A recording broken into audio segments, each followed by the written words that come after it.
Welcome back दोस्तों। तो last video के अंदर हम लोगों ने डिस्प्ले प्रॉपर्टी के बारे में जाना था और आज उसी डिस्प्ले प्रॉपर्टी की मदद से हम लोग अपने नेविगेशन को मज़ीद डिज़ाइन करेंगे। तो सबसे पहले अगर इधर डेवलपर टूल्स के अंदर देखें तो हमारी जो अलगिलान का टैग है और उसके अलावा जो नेविगेशन लिस्ट है ये दोनों के दोनों अलग-अलग लाइंस पर हैं। और अलग-अलग लाइंस पर इसलिए हैं क्योंकि डिव टैग और नेव ये दोनों के दोनों ब्लॉक लेवल एलिमेंट हैं। तो ब्लॉक लेवल एलिमेंट होने की वजह से इन दोनों ने फुल अवेलेबल जो है विड्थ कवर की हुई है, इस वजह से ये दोनों एक ही लाइन पे नहीं आ रहे। तो चलिए हमारा सबसे पहला टास्क है कि हम इन दोनों टैग्स को एक ही लाइन पर लेके आते हैं। तो इसके लिए सबसे पहले तो मैं इधर इसकी पैडिंग रिमूव करता हूँ ज़रा, और पैडिंग रिमूव करने के बाद तो सबसे पहले मैं स्टाइलिंग अपने डिव टैग के अंदर करूँगा। तो डिव टैग को सिलेक्ट करने के दो तरीके हैं इस वक्त। एक तो ये तरीका है कि हम इसको एक क्लास असाइन कर लें, जो कि बेस्ट तरीका है, शायद अच्छा भी होगा अगर हम क्लास असाइन कर लें। लेकिन यहाँ पर मैं इस वक्त एक कॉम्बिनेटर लगाना चाहता हूँ, और कॉम्बिनेटर मैं मेन हेडर और मेन नेव आइटम के दरमियान लगाऊंगा।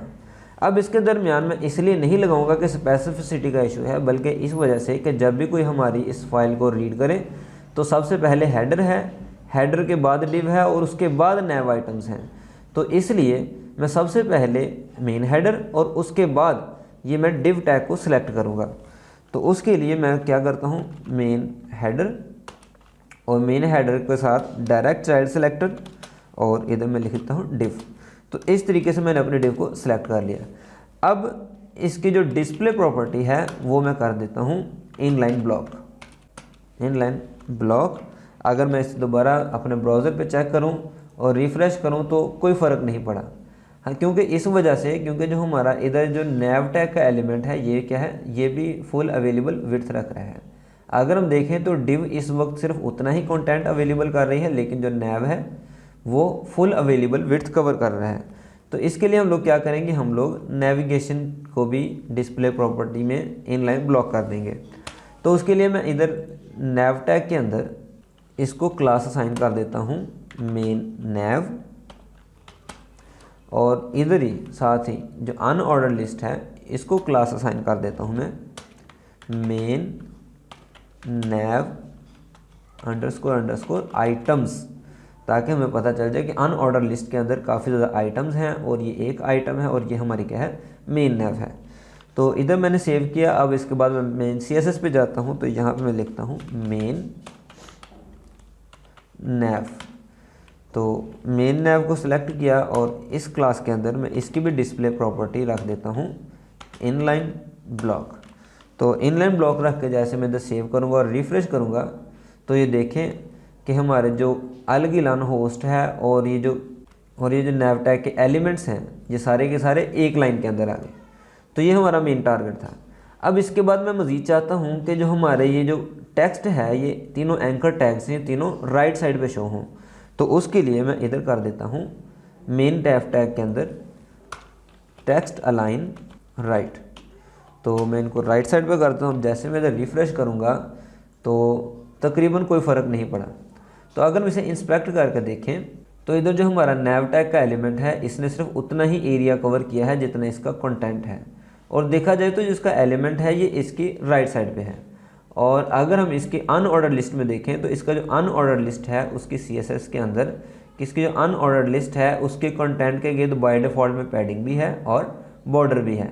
तो मैं इस तरह करता हूँ कि ये जो मेन नेव आइटम अनऑर्डर लिस्ट है इसको मैं इसकी क्लास में लगाता हूँ मेन नेव आइटम्स, और इसको मैं मार्जिन 0 पिक्सल कर देता हूँ, और उसके साथ साथ इसकी जो पैडिंग है मैं ये भी 0 पिक्सल कर देता हूँ।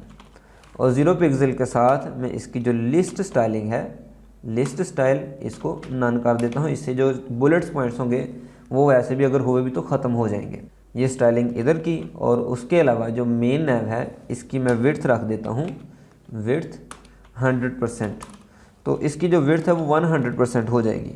अब हम जब इसे दोबारा रिफ़्रेश करेंगे तो ये देखें कि ये जो हमारा मेन ब्रांड है, ब्रांड का टैग और जो पैकेजेस हैं ये देख लें दोनों सेपरेट लाइन पे हैं, लेकिन उसके बावजूद ये दोनों क्या हैं, ये जो हमारा टेक्स्ट है ये राइट की तरफ अलाइन हो चुका है।